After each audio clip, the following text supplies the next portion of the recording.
कारण क्या है बताइए? आप इतने सालों से कर रही हो, कई माताएं कर रही होंगी पूर्णिमा का व्रत, एक समय फलाहार करती हैं, एक समय भोजन करती हैं। भोजन में खीर का होना जरूरी होता है पूर्णिमा के व्रत में, दूध की सामग्री होना जरूरी होती है पूर्णिमा के व्रत में। 12 महीने की पूर्णिमा करो, मना नहीं है।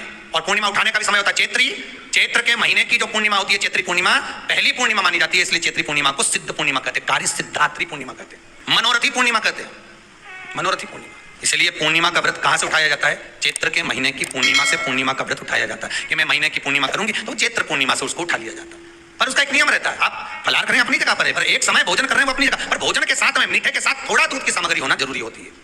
और क्यों करते हैं पूर्णिमा का व्रत, किस लिए किया जाता है, क्यों करा जाता है, उसका व्याख्यान वर्णन शिव महापुराण के अंतर्गत स्कंद पुराण में लिखा गया।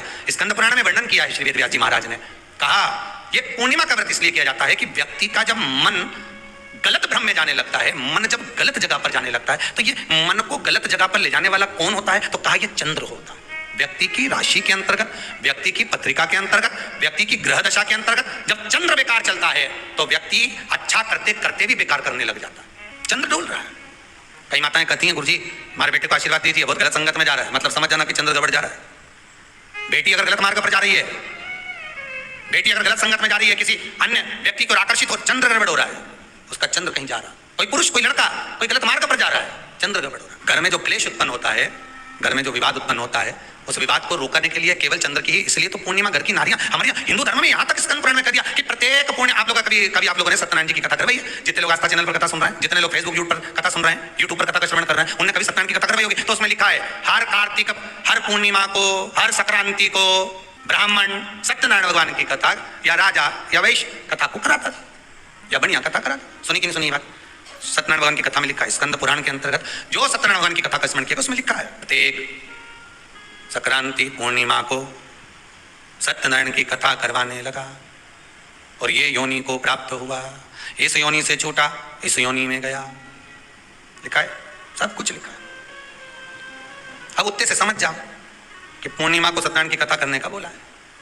तो पूर्णिमा को सत्यनारायण की कथा का क्यों बोला? वैसे तो रोज कराओ सत्यनारायण जी की कथा, प्रतिदिन कराओ, मना नहीं है। आप क्या कोई विशेष फंक्शन है आप सत्यनारायण जी की कथा करवा, पर पूर्णिमा संक्रांति को, और संक्रांति को पूर्णिमा को सत्यनारायण की कथा का स्मरण क्यों करवाया गया? क्योंकि पूर्णिमा के दिन अगर ये भगवान का व्रत रख लेगी, पूर्णिमा के दिन अगर ये खीर का प्रसाद बना लेगी, थोड़ा सा दूध की कोई सामग्री बना लेगी और भगवान को भोग लगा देगी, भले सत्यनारायण भगवान के भाव से बनाए, भले सत्यनारायण जी के निमित्तार्थ बना, और अगर इसने सत्यनारायण भगवान के निमित्त से बना, पर पूर्णिमा के दिन अगर ये व्रत रखेगी, उपास रखेगी या कोई सामग्री बनाकर भगवान की पूजन कर लेगी, तो इसके घर में जो अशांति है वो शांति में बदल जाएगी। इसलिए कई घरों में आज भी सत्यनारायण भगवान की पूजन हर पूर्णिमा को करती है। माता किताब लेके बैठ जाती है, तुरंत तुरंत उन्हें ऑफिस जाना, कहीं काम पे जाना, और तुरंत उसने जल्दी कलश रखा, कलश नहीं भी रखे तो भगवान की पूजन कर के ब्राह्मण देवता को बुला लेगी, ब्राह्मण नहीं आएंगे तो खुद कर लेगी, पर करती जरूर है। इतना सा आटा सेक लेगी, पंजेरी बनाई, सीरा बनाई, मिठाई रखी, कुछ भी करेगी, सत्यनारायण की कथा कर ले, उसका मन लग गया उसमें, मतलब पूर्णिमा को करना है। उसको करने से क्या होता है? शांति रहती है, शीतलता रहती है।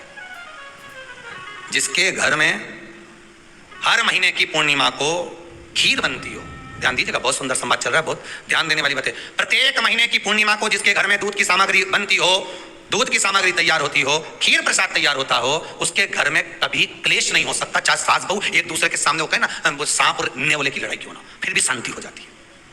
पर प्रत्येक महीने की पूर्णिमा होना चाहिए, ये नहीं कि तुमने एक महीने की पूर्णिमा पे बना लिया और दूसरे महीने की पूर्णिमा को गायब कर दिया। फिर किसी ने कह दिया आज चूरमा तो बन रहा है, दाल बाटी तो बन रही है चूरमा के साथ में, लड्डू बन रहे हैं, तो काय को खीर बना रही हो? तो तुमने अब वो खीर प्रसाद।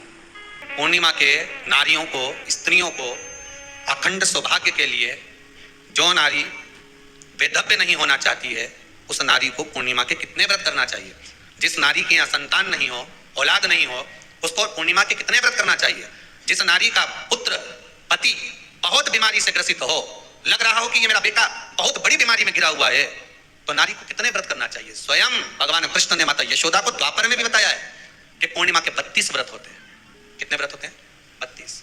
स्वयं भगवान कृष्ण यशोदा रानी को, माता यशोदा जी को भी बता रहे हैं 32 व्रत। अब आपको किसी ने बता दिया होगा कि 8 कर लो, 7 कर लो, 6 कर लो, 12 कर लो, इसलिए आपने बोला कि 12 कर लीजिए, 32 कर लीजिए। अरे यहाँ तो द्वापर की कथा भी करती है। यशोदा जी ने एक बार भगवान कृष्ण को रोक कर दिया, ए कन्हैया रुको। कन्हैया बोले बोलो माँ क्या बात है?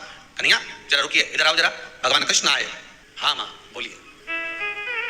किस जगह का प्रसंग है ये? जिस समय पर राधा रानी कुरुक्षेत्र में नंद बाबा और यशोदा जी को लेकर कुरुक्षेत्र के कुंड में, ब्रह्म सरोवर में स्नान कराने के लिए लेकर जाती है ग्रहण का समय पर। और जब भगवान कृष्ण उस कुरुक्षेत्र के उस सरोवर में स्नान करने आते हैं, तब यशोदा जी ने अपने लाला से प्रश्न किया कि नारी वेधव्य होकर ना मरे, उसका पति कोई रोग से ग्रसित ना हो, उसका पुत्र किसी रोग में ना पड़े। अरे भाई कितना सुंदर संवाद लिखा है, अगर किसी माता का पुत्र मान लो किसी नशे में डूबा हुआ है, कोई नशा कर रहा है और गलत नशा है, आपको लग रहा है कि ये नशे में डूबा हुआ है, आपको लग रहा है कि ये गलत जगह पर डूब गया है, आपको लग रहा है कि मद्यपान में, मांसाहार में या अधिक गांजा आदि का जो भी नशे होते हैं, जितने भी नशे उसमें डूब चुका है, और माँ उसको समझा रही है तू नशे में मत डूब, तू इस काम को मत कर, तू ये गलत कर्म मत कर।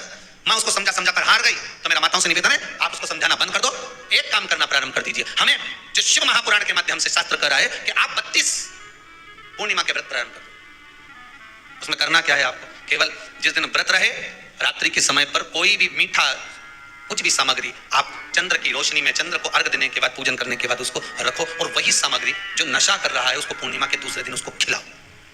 आप धीरे धीरे खिलाना चालू करेंगे, जिस नशे में वो डूबा हुआ है उस नशे से वो छूटना प्रारंभ हो जाएगा। 2 पूर्णिमा व्रत करके तो देखो तीसरे में तुम्हें जरूरत ही नहीं पड़ेगी, धीरे धीरे आप रूप वो छूटना प्रारंभ हो जाएगा। स्वयं भगवान कर रहे हैं, यशोदा मैया ने कन्हैया को रोक लिया कुरुक्षेत्र के उस मैदान में, और भगवान कृष्ण का दर्शन माता यशोदा जी करी। बहुत बहुत दिनों के बाद